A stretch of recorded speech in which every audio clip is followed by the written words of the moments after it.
And there we go, boys. So I thought I'd talk about my 25 favourite comic books. It's not going to be in any set order, just ones that I really, really like.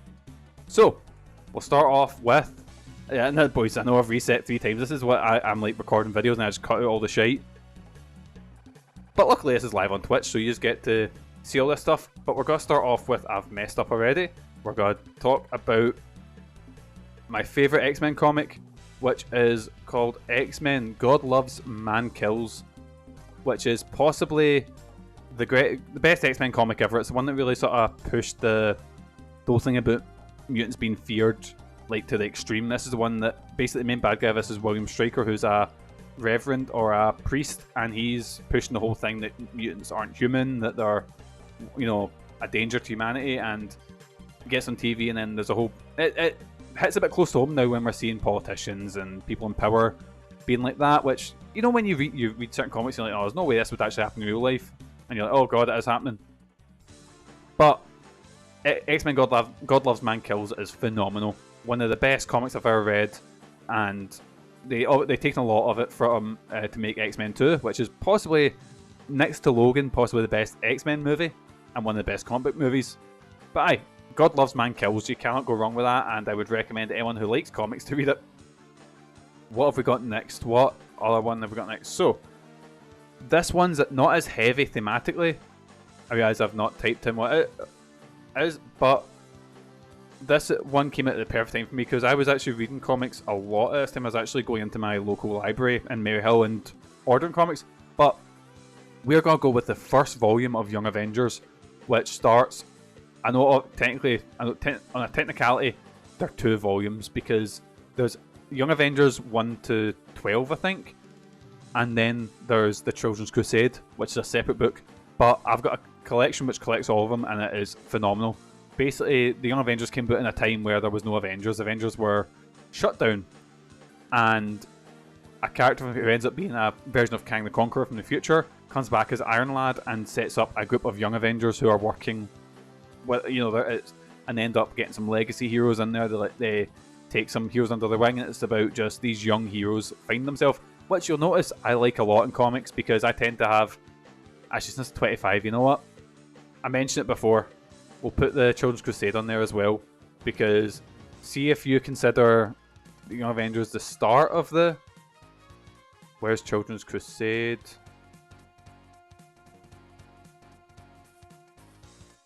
Like, basically, Children's Crusade is the finale. Basically, I have 2 characters who are the Scarlet Witch's children, and they go out to look for... No, I've not Crusade. So I went autopilot there and just typed in cursed. Maybe because my paperback doesn't say... Just says... There we go, my paperback just says Avengers Children's Crusade. But aye, those 2 books form one of my favourite, like, story arcs ever. I do like the second volume of Young Avengers, however I don't think it ever quite reaches the heights of Children's Crusade or the first run.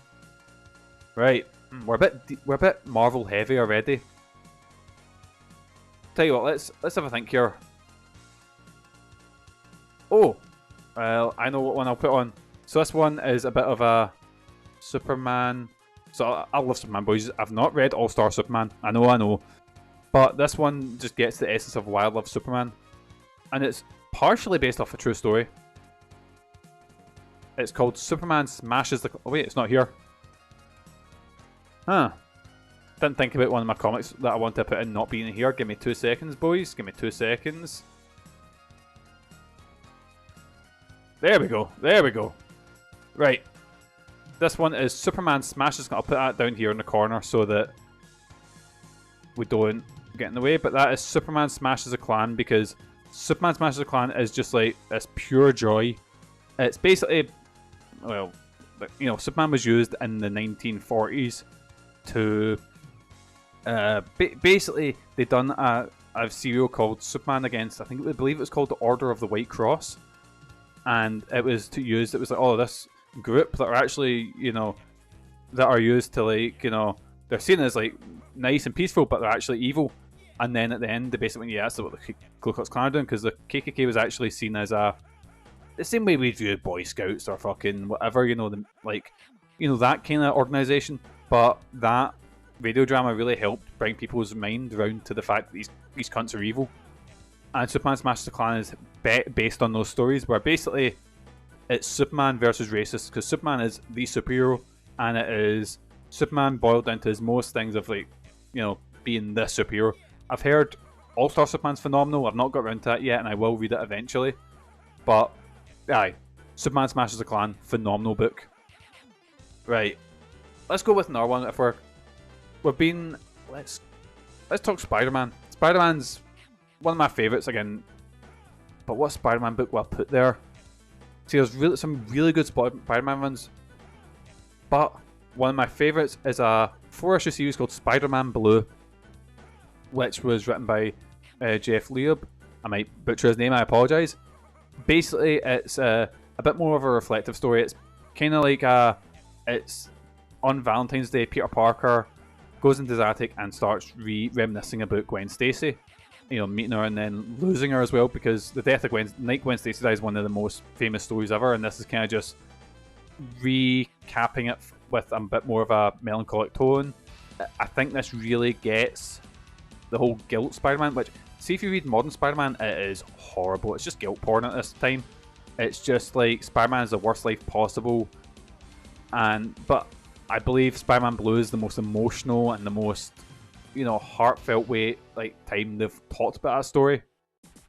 So I fucking love Spider-Man Blue, and I'd recommend it to anyone as well, especially if you are a Spider-Man fan. But another one I recommend to people that like Spider-Man, and especially if you're feeling jaded about current Spider-Man books. So Marvel's Ultimate Universe is really good. Basically, Ultimate, I've said. Ultimate Spider-Man, there we go. Let's see if we can get this here. Where we're looking good. I really like the first Ultimate Spider-Man one, even though it's not particularly aged well in my opinion. There's some stuff in it that's not great, you know, but there's, like, obviously that's what a lot of modern Spider-Mans came from, is this one. I'll see if I put in Hickman, because Jonathan Hickman's the writer. There we go. Ultimate Spider-Man by Jonathan Hickman. Basically, he's an older Spider-Man who, due to the maker, you know, doing nonsense, never became Spider-Man, never got to live out the life that Peter Parker did. And he's married to Mary Jane. He's got 2 kids, or is it 3 kids? I can't remember. But anyway, he's got kids, and but he feels something's missing, and then he gets that ability, that chance to be Spider-Man. But it's like, and it really interests me because it's Spider-Man is in his late 30s. It's Spider-Man who is older, is, you know, has something to fight for, and it's really fucking good. It's really heartfelt. And see, if you're sick of modern Spider-Man with its just shite misery, like, I'd really recommend Ultimate Spider-Man. It's such a breath of fresh air. Also, I've realised the top half is all Marvel, so let's go with some stuff that's not Marvel related. What else do we put in there? I think I want to put more Hickman stuff, because Hickman's a really good writer, but all the stuff I'm thinking of his is Marvel related. Oh, I know one. Let's go for one of the books that ruined my day when I read it, because I had not stopped crying. So this book is, where is it? I can't see it here. I'm looking for We 3. Grant Morrison.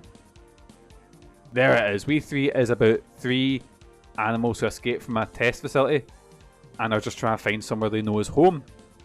But these animals are living weapons, and it's just about them trying to escape from the people chasing them down. And it is one of the most emotional, one of the most heart-wrenching, and one of the most beautiful books I've ever read. We 3 is so fucking good, but don't read it if you're depressed, because it will ruin your day.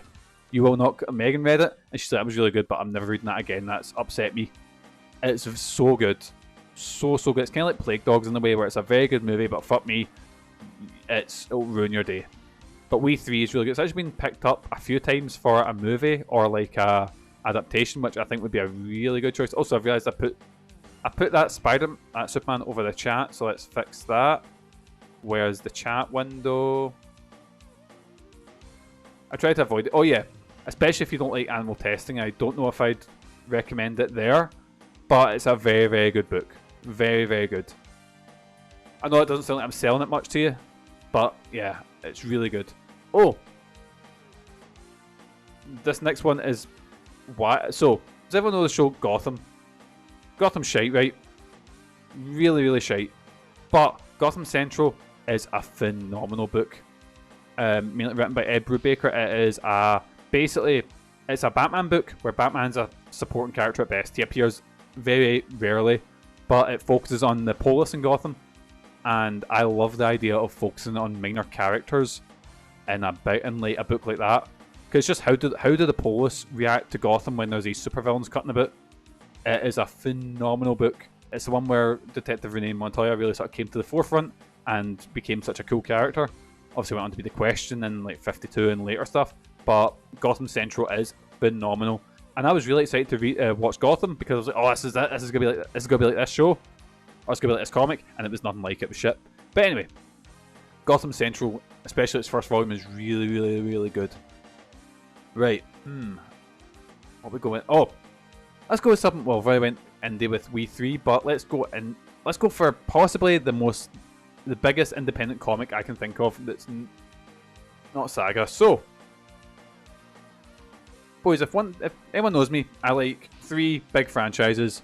I collect Transformers toys, I like X-Men, and I really like Teenage Mutant Ninja Turtles. Now, there's been a shit ton of TMNT comics, a lot, but what I'm gonna go with, there we go, there it is, the recent IDW run. The recent IDW run is phenomenal.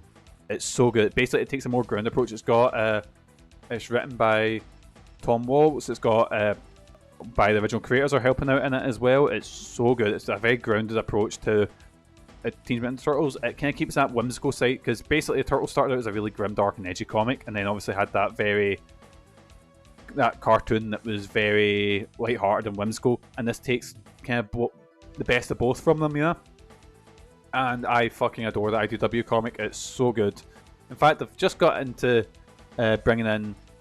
Does anyone remember, what was her name? Venus DeMilo from the TMNT live action show, where it was a female turtle? They brought her into it, and they've made her cool, unlike the live action show, which was, I believe, called The Next Mutation, which was weird. Anyways, I think it was made by the Power Rangers guys. Yeah, because they crossed over. But anyway, the IDW run is phenomenal. And still going on. I think there are 100 plus issues now, because I've got Framed in there. I've got issue 101 in there, and I fucking adore it. So good. The IDW runs. Let's keep with that. Let's keep with TMNT, because there's a book that came out a couple years ago, and it was the first book that Eastman and Laird worked on in years, and it was a pitch they had for an idea years ago. This is The Last Ronin, which is set in a world. It's basically the Dark Knight Returns for TMNT, and it is phenomenal. Now, I said, like, their TMNT IDW has a lot more of the whimsical side. This is grim and edgy, but it's so well written. It's so cool. Basically, it's one of the turtles is left after the rest of them being wiped out, and he's just going for revenge against the Foot Clan, and it's really, really, really good. Fucking adore The Last Ronin. And that's got its own sort of series now, you know? But the initial run of The Last Ronin is something else. So good.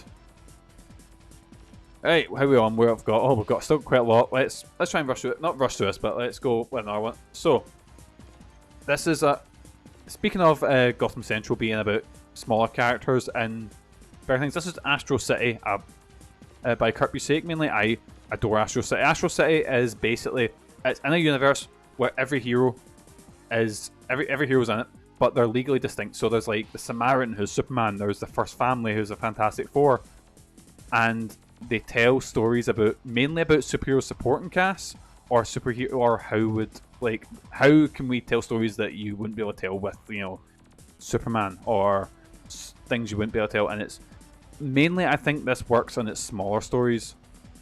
Like there's one who was like there's a character in Astro City's Justice League who's like a Barbie doll, and it's literally just a one shot about her trying to find her creator, and it is so fucking emotional. And that's where I think Astro City's strength comes from, is it's like one shot sort of more interesting and more, you know, thought provoking stories. This is the one that I believe got Kurt Busiek the Avengers run, because Kurt Busiek and Alex Ross worked together. Oh, actually, speaking of, because there's gonna be a lot of Kurt Busiek. There's going to be a lot of John Hickman, and there's going to be a lot of Grant Morrison in this list. If you've noticed, I've kind of got favourites. But let's keep that going with... Alright. Speaking of Alex Ross, because Alex Ross does a lot of the covers for Astro City, but the next book is absolutely beautiful. This is Marvels, which basically Marvels is it's a guy's life throughout the 1900s, going through... Can I find a copy of it? I cannot. Let's go... Alex Ross. Because Alex Ross is the artist for Marvels, and it is something else. That's a facsimile, but it's Kurt Busiek who writes it as well. Marvel, that's a different one. Marvels, there we go. So, it's written by Kurt Busiek and art done by Alex Ross, and every single piece of art in this is a watercolour, and it is phenomenal. But basically, it's like in real life, it's like this guy starting out in his 20s, he's a reporter, and he sees the Submariner and the Human Torch, were Marvel's two first superheroes appearing. During the war, he goes and fights, or he goes to document things and sees Captain America. In the 60s, when he comes back and he's a bit older, he sees like the mutants appearing from the X-Men, and it's happening in real time. He witnesses Galactus' first appearance in the 60s. He's there for Reed Richards and Sue Storm's wedding. It's basically this reporter is there just talking you through all these key moments in Marvel in sort of real time, like as they happened. And it is a absolutely beautiful tribute to comics. It is one of the most beautiful, like beautifully drawn, beautifully written. And see, if there's I always say, there's a writer who done like Crossed and he written Punisher, and I always say that he hates superheroes, hates them, because you can tell by the way he writes, and he's very melancholic and nihilistic. This is the opposite. Marvel's loves comics. Alex Ross and Kurt Busiek. So I see a name up there, and I just got like dragged to it. But anyway, Kurt Busiek and Alex Ross love superheroes, absolutely love them, and this is a beautiful tribute to them. And it's something else. I'll get rid of Marvel there, and we'll move that one over. But let's go with another one by a similar team. Let's go with another Alex Ross one. Kingdom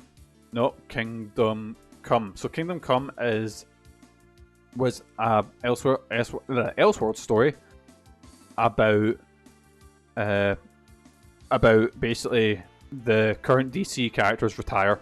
Batman's gone, Superman's gone, and these new sets of heroes are coming, but Superman basically it felt like, and Superman goes, nice guys to that, and then comes back. It felt like a big retaliation to the 90s comics, because 90s comics were obviously like Blood Edge, the Killer, whatever, or like all the characters were very edgy. Their powers were guns. Like Deathstroke was big in the 90s. Deadpool came around in the 90s.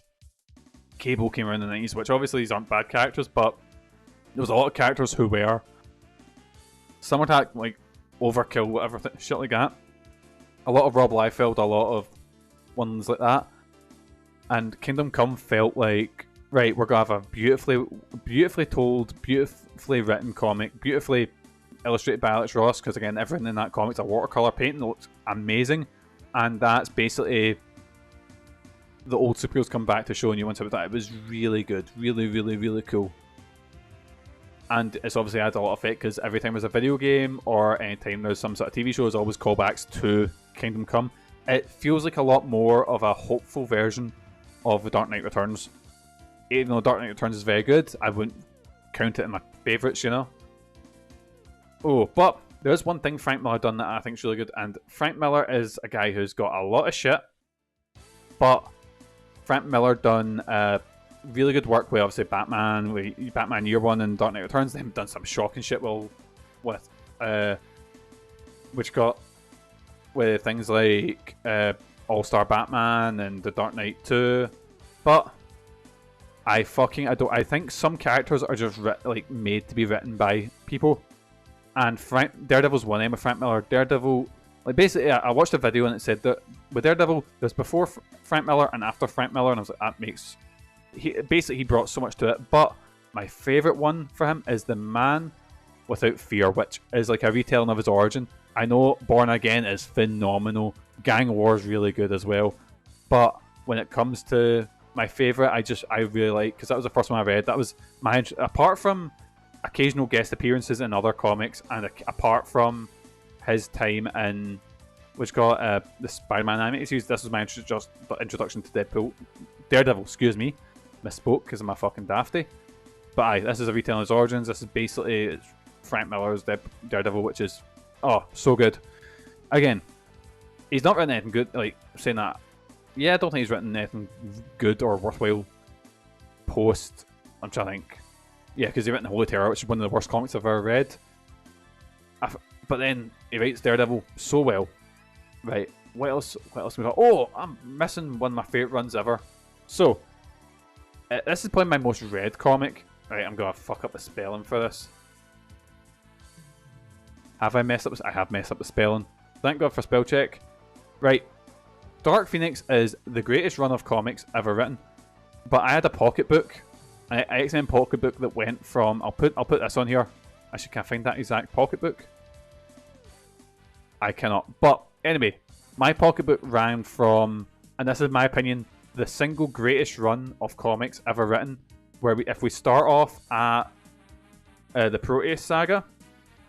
Actually, let's go further back. Let's go to the Phoenix saga, where Phoenix first becomes Phoenix. And you go there, you go to the Proteus saga. You then have the Hellfire saga, which leads into the Dark Phoenix saga. The best run of issues ever in comics, in my opinion. I adore the X-Men, they're my favourite team ever.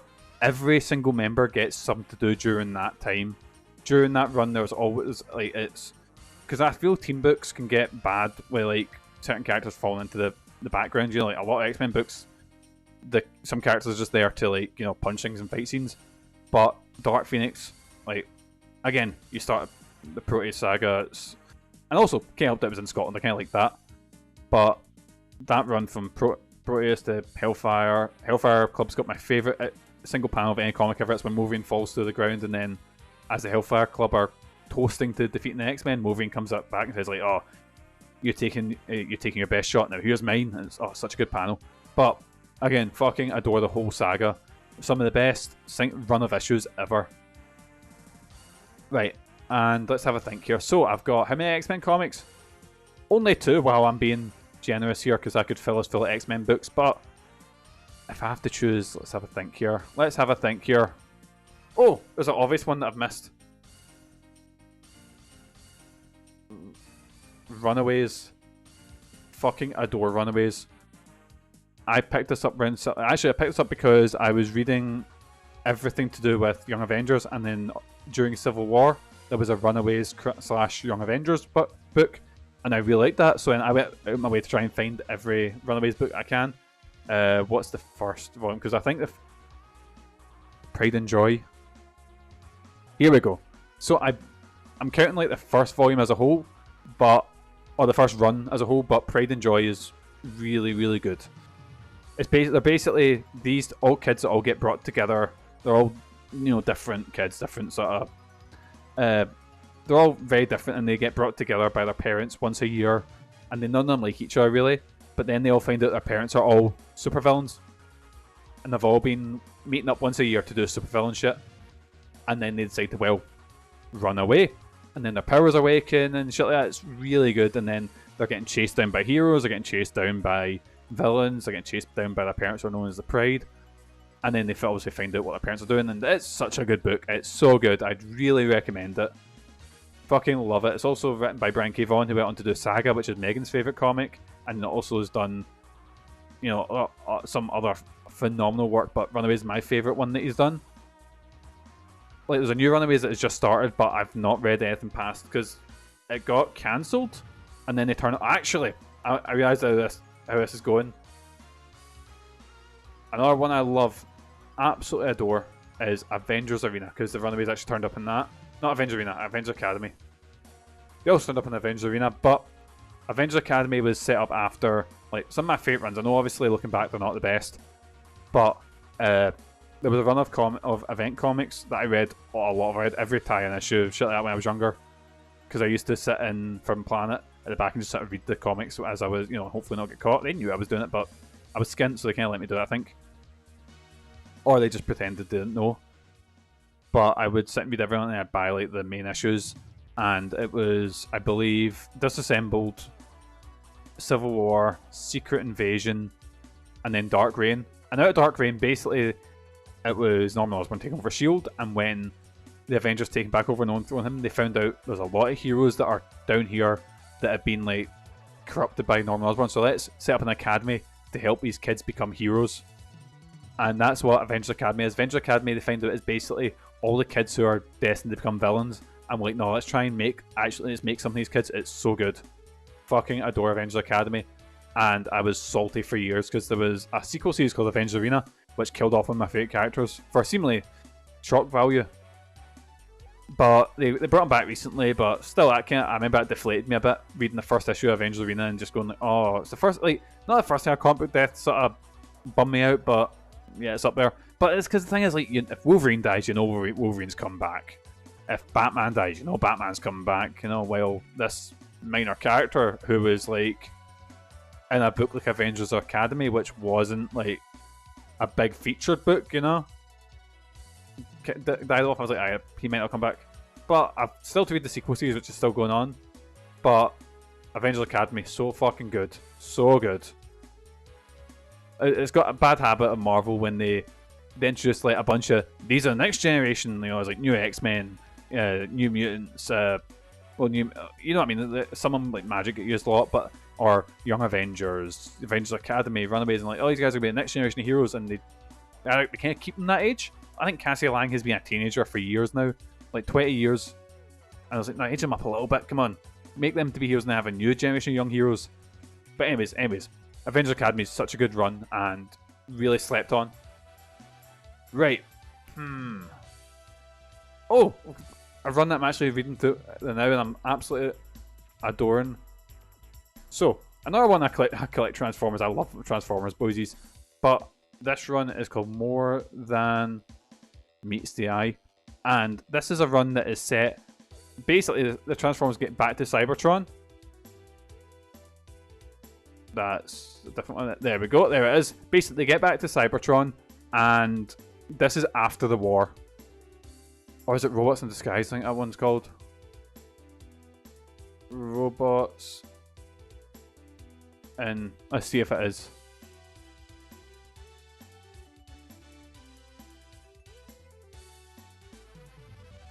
Yep, there it is. There's Robots in Disguise. That's the one I'm reading now, and it's basically it's set after the war in Cybertron, when they're just trying to get used to. They're trying to rule in peace. No, not peace. It's like basically they're all working together, and it's really like Autobots and Decepticons. It's not a thing anymore. It's just everyone's trying to survive, and there's a lot of political shit in it. It's really fucking good, and I was like, oh, this is really, really, really cool. And then obviously Transformers 1's kind of similar to that. I was like, oh, this is really cool as well.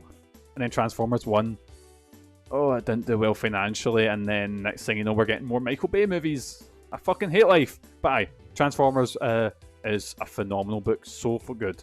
I think the new Transformers comic that's out and now is meant to be really, really good as well, which I've not read yet. I'll get round to eventually. Right, next up we'll go... Tell you what, love. It's not as if I've got more X-Men books to put in, but I'm going to put... This one is... Let's see if I can find it. It's one of my favourite runs. This is Wolverine and the X-Men, if I can find it. And basically, Wolverine and the X-Men is set in a bit where schisms happen. So Wolverine is the head of... This one's a bit more whimsical and not as heavy going as other X-Men books. Wolverine's the head master of the Jean Grey School of Higher Learning. And his whole thing is just trying to make sure this place doesn't burn down. The first issue, which is a perfect first issue, is there's 2 school inspectors in, and all hell is breaking loose. Everything that could go wrong is going wrong, and Wolverine's trying to keep his cool without going out big berserker rage. It is such a good comic. There's then a follow-up series, Spider-Man and the X-Men, which is really good, but the problem is, and Wolverine and the X-Men and also Avengers Academy both get this, where they get pulled away by Event Comics. So the last bit of, Wolverine and the X-Men is to do with Avengers vs X-Men, which, ugh. that also ended Avengers Academy, which, yeah, Avengers vs. X-Men is not a good comic. But Wolverine and X-Men, really, really good, really, really fun. And I'll absolutely love it. Right. We went from something whimsical. Let's talk about something not whimsical. This is one I got given this by one of my older cousins because they were clearing our comics. And I probably need to put in this full title. So they were clearing out our comics. I just was like, what's this? Because I kind of knew about Jessica Jones because Jessica Jones appeared in, say, Young Avengers and she was in the New Avengers book.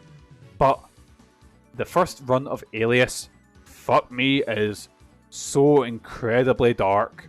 Compared to other Marvel stuff that I was reading at the time, holy shit. See, if you go from reading Avengers and the most you get is this, like, Disassemble's the darkest it gets, and then you read Alias, oh my god.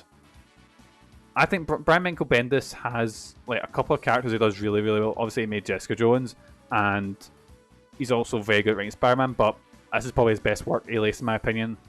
It's very, very dark, really, really grim, but that's why it stood. I know, obviously, Marvel had been doing stuff like that with like Punisher and shit like that. You know, it had its darker side, but this is the first one that felt, because Punisher to me it can be dark, but it's edgy dark, or it's like what a 14-year-old thinks is dark, while Alias, fuck me, is dark, you know.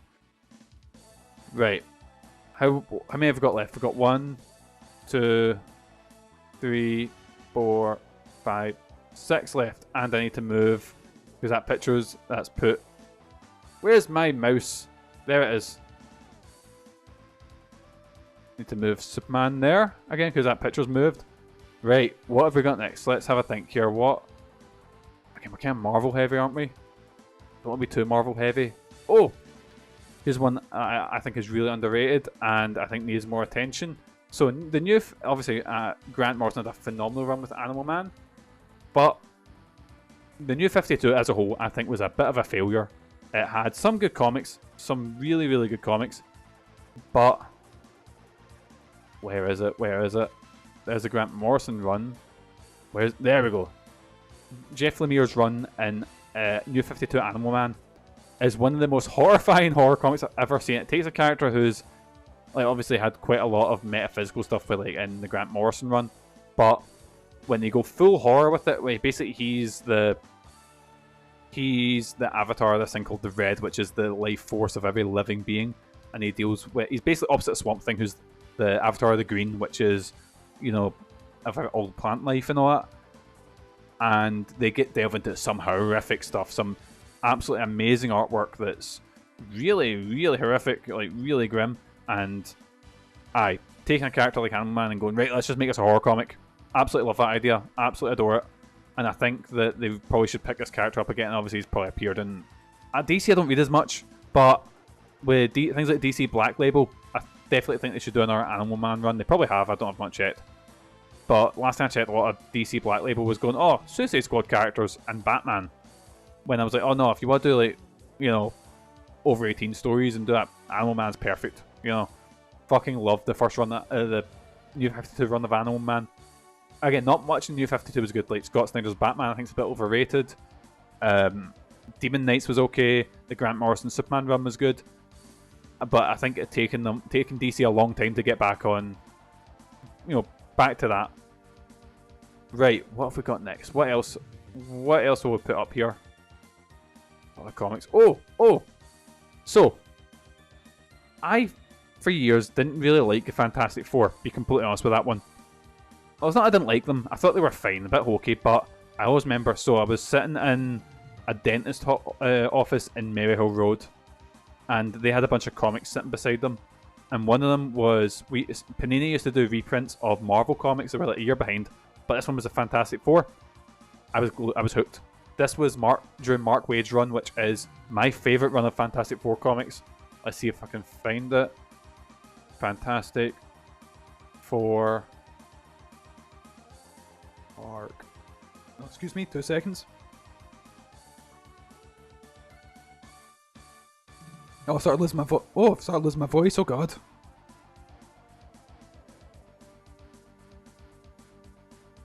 Right, there we go, boys. Sorry, I've kind of lost my voice. Oh shit.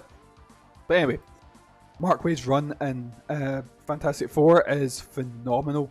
Oh god, this has gone right. I need to kind of rush through this.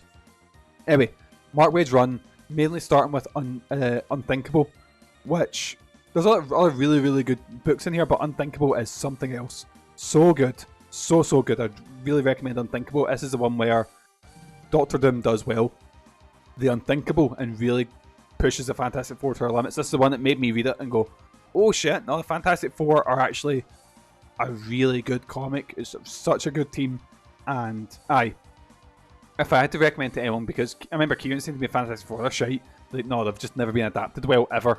The best Fantastic Four movies, the Roger Corman one that was buried and never actually meant to be released. You know? But, so I think they've had just really bad representation in the media. Hopefully, Fantastic Four First Steps changes that. My voice is back, by the way, boys. Yes, man.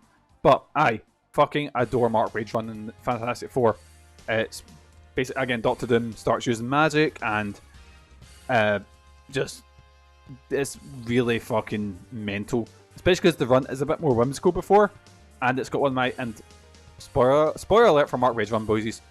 See at the end when they meet God, one of my favourite comic book sections of all time, because the whole run gets a bit mental, but that, like, see from Unthinkable to the end, phenomenal, great stuff, you know. Right, what have we got next? So we've got 3 spaces left. Ooh, 3 spaces. What could we fill them with?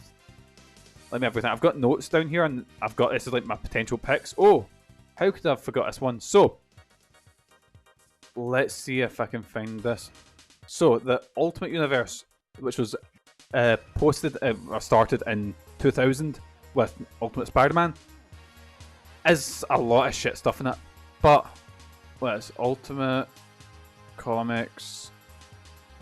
But I think when they weren't tied into continuity and the artists were kind of allowed to do whatever they want, or writers were allowed to do not whatever they want, but you know what I mean, they were given more Ultimate Comics, Ultimates.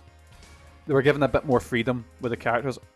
Here we go. So this isn't the first volume, but there we go. Jonathan Hickman, this is volume 2, because I don't think they have volume 1 here. Yeah, they don't. So we're just going to pretend. So there's quite a few volumes of this. I believe there are 4 volumes.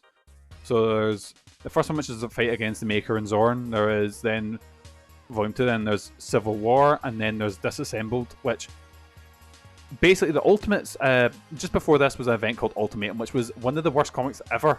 It was horrible, and the Ultimate Universe's stock was really low at its time, and they got a bunch of new writers, apart from Brian Michael Bendis, and then they said, basically, do what you want. This is when Brian Michael Bendis, brought in Miles Morales, the X-Men in Ultimate X and Ultimate Comics X-Men are really fucking good as well. That's basically X-Men get chucked on this big, or what's left of them get chucked on this big bit of land, and basically got told, fend for yourselves, and then, but Ultimate X-Men is really, really good as well. After Ultimatum. Before, big mixed bag, but same with Ultimates. Ultimates is really mean-spirited and really horrible. It's got good points in it, but overall. But then the Ultimates present the Ultimate Comics, Ultimates, which is a fucking mouthful, is really, really, really, really, really good. Like, such a good run. But again, Jonathan Hickman can do no wrong. Fucking love Jonathan Hickman's work. Right, final 2. Oh, this is getting hard. Because there's so many comics I've not put in there as well. Like, there's not one Batman, but one there's Gotham Central, but I don't really rate. Oh!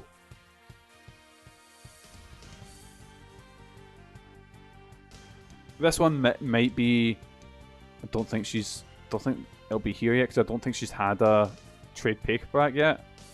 No, it's not here. Absolute Wonder Woman is really good. It's a current run they're doing with basically Absolute Universe is DC's kind of like Ultimate Universe. Like, they're going, right, no continuity, you can retell this story however you want, and it's really, really good. Basically, it's Superman. Basically, they die it down to like every superhero, but something's missing. Darkseid created this universe, and basically it's so Batman doesn't have his wealth, so he's more like a champion of the downtrodden. Superman came from Krypton when he's older. Wonder Woman wasn't raised on Themyscira, she was raised in Hell, and it's really, really good. I love Absolute Wonder Woman. I've read a bit of Absolute Batman, I'm like, that's good. I'm reading through Absolute Superman now, and I'm enjoying it, but Absolute Wonder Woman is my favourite. I've heard amazing things about Absolute. Martian Manhunter, but I can't find that now either. Actually, I've not read that yet, but I will get into Absolute Martian Manhunter, and there's also Flash and Green Lantern. But anyways, let's keep going. Let's try and think something DC, something that we've not talked about yet. What DC books do I really love? Oh, Teen Titans. So, if I said the Teen Titans, like, I can't find the Teen Titans Judas Contract because that's like a storyline I really like. But Teen Titans, see next to like the run the X-Men had, who were around the same time. Oh, is that Judas Contract? Yeah, Marv Wolfman's run and George Perez's run is phenomenal. You will put that up next to the X-Men because if they've done a crossover issue, X-Men meet the Teen Titans. But again, another phenomenal run of comics. Like Teen Titans for a time was much. I think Teen Titans are much better than the Justice League in that, but I basically fucking adore that run. Which the main one for me was, I know obviously it's he's picking the Judas Contract. Oh, that's a big one. There's a reason it gets adapted so much. The Judas Contract is phenomenal. Such a good comic. Oh, speaking of ones with big, amazing twists. Thunderbolts, the first volume of Thunderbolts. Is it here? There we go. Right, and big spoiler alert, boysies. Basically, Thunderbolts, I'm trying to find the first volume. No, it's not the Dark Avengers. It's the first run. Is it this one or favorite? Of course, Stan Lee puts his name on Thunderbolts. Stan Lee's bad for putting his name on things that I can't find that first run. Oh fuck! How could I forget? Thunderbolts is really good. I'd really recommend Thunderbolts. But we're gonna put the last place. We're gonna put that with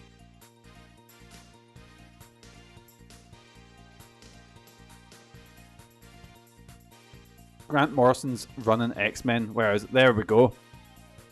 Then starting with New X-Men, which this is Omnibus, which basically runs, and the run from that to E is for Extinction. Holy shit, it's class.